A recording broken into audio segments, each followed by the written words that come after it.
ነገራችን ላይ አንድ ነገር መናገር እፈልጋለሁ። ኢትዮጵያ ውስጥ ኢትዮጵያ ቡናና አርሰናል ሲያሸንፉ እግር ኳስ ውበቱ ይቀየራል። ምንም ጥያቄ የለውም። ለማንቸስተር ዩናይትድ ዋንጫ ማግኘት ያው ቅንጦት ነው ዘንድሮ፣ ምንም ጥያቄ የለውም። ከባድ ነው። ሰርፕራይዝ በተለኝ እሱ ሊሆን ይችላል፣ ግን አይሆንም። ማንቸስተር ዩናይትድ የዋንጫ እድሉ በጣም የመነመነ ነው። ምክንያቱም በጣም የምወደው ምግብ አለ የማይከፈትና እንደ አርሰናል ዋንጫ በበላና ያንን እያልኩኝ ይገኛለሁና ስለዚህ ሊቨርፑል ዋንጫ እንደማያነሳ እየተናገሩ ነው። እኔም ሼር አድርገዋለሁ። ዘንድሮ ዋንጫ እንደማያነሳ ሊቨርፑል መናገር እችላለሁ። ግን ምርጥ ተጫዋች ካልከኝ ከነ ሮናልዲኒዮ ጎቾ በላይ ሜሲ ላስቀድመው እችላለሁ። ሜሲ ሁሉ ነገር ነው። እሺ ጤና ይስጥልን። ዛሬ ከማን ጋር ነን? ከስፖርት ጋዜጠኛ ይገደብ አባይ ጋር። ወጣት ጋዜጠኛ፣ የስፖርት ጋዜጠኛ፣ የሀገሬ ቲቪውን ጋዜጠኛ ይገደብ አባይ ነው ዛሬ ይዤላችሁ የመጣሁት። ስላገኘሁ በጣም ደስ ብሎኛል። ከድሮ ጀምሮ ከጄቲቪ ጀምሮ ከታተለ ነበርና ዛሬ እንግዲህ ጊዜው ደርሶ ስላገኘሁ በጣም ደስ ብሎኛል። እኔም ደስ ብሎኛል። የባለሙያዎቹ ወይም ደግሞ የአጋሮች እዚህ መተው ሁል ጊዜ ሲጠየቁ እንደው መቼ ይሆን አልነበረ። ደስ ብሎኛል ስለጋበዝከኝ። እውነት በጣም አመሰግናለሁ። እንግዲህ በእናንተ ድጋፍና በጊዜና በእናንተ ድጋፍ እዚህ ደረጃ ደርሰናል። ከዚህም በላይ ከፍ ያለን እየበዛን እንሄዳለን። ሼር ኮፒ ሊንክ ያረጋችሁ ስታገዙኝ ነበር። አሁን ኮፒ ሊንክ ያረጋችሁ ይሄ ቪዲዮ ለሁሉም የእግር ኳስ አፍቃሪ ላኩልኝ። አዲስ ከሆናችሁ ደግሞ ለዚህ ቪዲዮ ፕላስ ምልክት የተጫናችሁ ቤተሰብ ሁኑ። ሊንክ ባዮ ላይ አስቀምጬላችኋል። ዩቲዩብ ቀጣይ ሳምንት ቪዲዮ ስለመጀመር መልቀቅ የገባችሁ ሰብስክራይብ አድርጉልኝ። ብዙ ጋዜጠኞችንና ቲክቶክ ኮንተንት ክሬተሮችን እያመጣን ስለ እግር ኳስ ብዙ እናወራለን። በእግር ኳስ እያወራን በእግር ኳስ እንዝናናለን። ሁሌ እንደምላችሁ ፎሎ ማድረግ እንዳይረሳሽ። ይጊ እንግሊዝ ፕሪሚየር ሊግ እንደው ዋንጫውን ማን ሊበላው ይችላል? ሁለተኛ ሶስተኛ እንግዲህ እንደምታየው ነው። በጣም ግሏል። የኔ ክለብ አርሰናል ቶፕ ላይ ሆኖ አሁን ላይ ደርሰናልና ሰርፕራይዝ ቲም ሲያንተ ማን ሊሆን ይችላል? እውነት ለመናገር አሁን ህዳር ላይ ሆነን ስለ ግንቦት ማውራቱ ከባድ ይመስለኛል። ምክንያቱም የእንግሊዝ ፕሪሚየር ሊግ በየሳምንቱ የተለያዩ ክስተቶችን እያሳየን ይገኛል።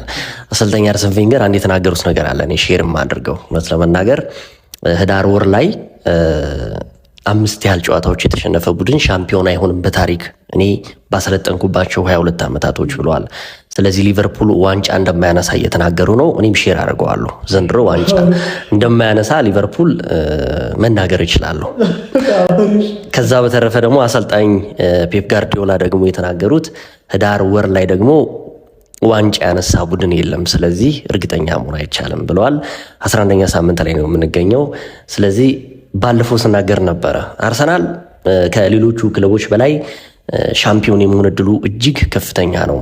አርሰናልን 97% ዋንጫ ያገኛል ብለህ ስትናገር ተከታይ ሆኖ የሚከተለው ቡድን ደግሞ 60% ነበር ስናገር የነበረው። አሁን ግን የማንቸስተር ሲቲ አመጣጥ ትንሽ አስፈርቶኛል እና ምናልባት አርሰናል አሁን የዋንጫ ግስጋሴው እንደው ሲቲ ከኋላ እየተነፈሰበት ይገኛል። ጀርባው በጣም እያቃጠለው ነው አርሰናል 4 ነጥብ በጣም ለማንቸስተር ሲቲ ከባድ ነው። ስለዚህ አሁንም ብትለኝ አርሰናል የዋንጫ እድሉ ይኖረዋል ብዬ ገምታለሁ። የአርሴፋን የት ናችሁ? ገነርሳ ኮሜንት ላይ እናንተን ሀሳብ አስቀምጡልኝ። የሊቨርፑል ፋንም ቅድም ያለውን ሰምታችኋል። ኮሜንት ላይ ሁለተኛ ማን ይሻል? እንደው በሲቲ ያዘው ወይስ? ያው በሲቲ በነገራችን ላይ ብዙ የአርሰናል ደጋፊዎች የቤተሰቦችም ጓደኞችም አሉና ኦልሞስት 23-24 ዓመት እየሆነው ነው አይደል? አርሰናል ዋንጫ ከነሳ ባለፉት 3 እና 4 ዓመታቶች ውስጥ መጠጦችም ምግቦችም ታሽገው የተቀመጡ የማያረጁ ወይም የማይበላሹ አሉ። የተቀመጡበት አንዱ ምክንያት አርሰናል ዋንጫ ካነሳ ያንን ነገር ሰለብሬት ለማድረግ ነውና በጣም እየተጠበቀ ይገኛል። በጣም የምወደው ምግብ አለ የማይከፈትና እንደ አርሰናል ዋንጫ በበላና ያንን እያልኩኝ ይገኛለሁና የአርሰናል ዋንጫ ማንሳት ለእናንተ ደጋፊዎቹ ብቻ ሳይሆን ለኔም እንደ ስፖርት ጋዜጠኛ የምታደምበት ነው። በነገራችን ላይ አንድ ነገር መናገር እፈልጋለሁ። ኢትዮጵያ ውስጥ ኢትዮጵያ ቡናና አርሰናል ሲያሸንፉ እግር ኳስ ውበቱ ይቀየራል። ምንም ጥያቄ የለውም። እግር ኳስ የሚሸት የሚያደርጉት ሁለቱ ክለቦች ይመስለኛል፣ አርሰናልና ኢትዮጵያ ቡና። ምንም ጥያቄ የለውም። ኢትዮጵያ ቡናም በታሪኩ እንግዲህ 2003 ላይ ነው ዋንጫ ያነሳው። አርሰናልም 2002 2003 በፈረንጆቹ አቆጣጠር ነው። አጋጣሚ ሁለቱ ቡድኖች ዘንድሮ ቢያነሱት ኢትዮጵያ ሌላ ታሪክ ውስጥ ትገባለች ብዬ ገምታለሁ። ስለዚህ ሁለተኛ ለቼልሲ ነው ለማንቸስተር ሲቲ ይሰጣለሁ። ከኋላ ቤት ጋር ሁሌ እንደምላችሁ ከኋላ ቤት ጋር ስትሰሩ ከዜሮ ፎሎወር ጀምሮ ማንኛውም የፈለገ ፎሎወር ቢኖራችሁ ፕሪዲክሽን ላይ የምትሰሩ ኋላ ቤት ደጎስ ያለ ሽልማት ይዞላችሁ መጥቷል። የምታገኙትን ጥቅም ልንገራችሁ። የምትሰሩ ፕሪዲክሽን ቪዲዮ ላይ ከ30 ሺህ በላይ ቪው ካለው 2 ሺህ ብር ይከፍላችኋል። የፕሪዲክሽን ቪዲዮችሁ ደግሞ ላይ በምትሰሩበት ነጥብ ላይ አጠቃላይ ነጥብ አንደኛ ለወጣው ሰው 50 ሺህ ብር ሽልማት ይሰጣችኋል። ሶስተኛ ደግሞ በየሳምንቱ ፕሪዲክሽን የምትሰሩት ቪዲዮ ላይ የተሻለ ቪው ካለው ደግሞ ከኋላ ቤት ጋር አሪፍ ዳጎስ ያለ ሽልማት የሰራችሁ ረዘም ላለ ጊዜ ከኋላ ቤት ጋር የምትሰሩበትን እድል አመቻችቶላችኋል። ኋላ ቤት ስልክ ቁጥር ኮሜንት ላይ አስቀምጥላችኋለሁ።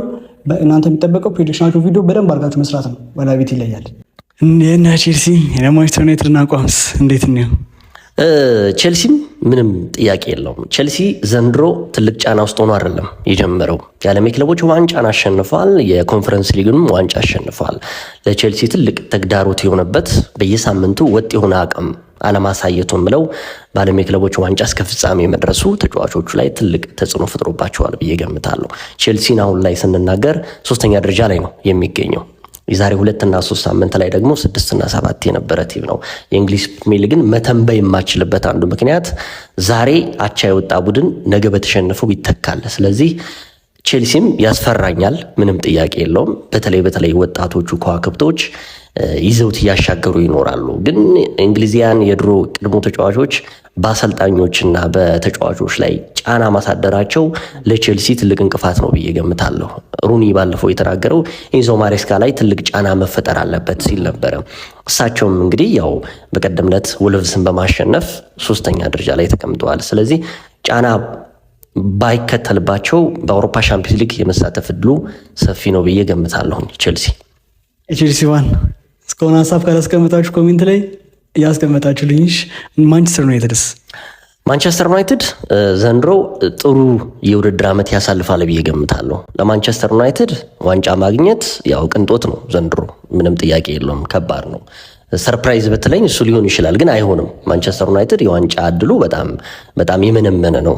ምክንያቱም ጥሩ የቡድን ግንባታ ላይ ነው የሚገኙት አሰልጣኝ ሩበን አሞሪም። አዳዲሶቹ ልጆችም እንግዲህ እስከሚዋሃዱ በተለይ ለማንቸስተር ዩናይትድ እኔ እንደ ሰክሰስ የማድርገው በአውሮፓ ሻምፒዮንስ ሊግ የሚሳተፍ ከሆነ በጣም ትልቅ እድል ነው።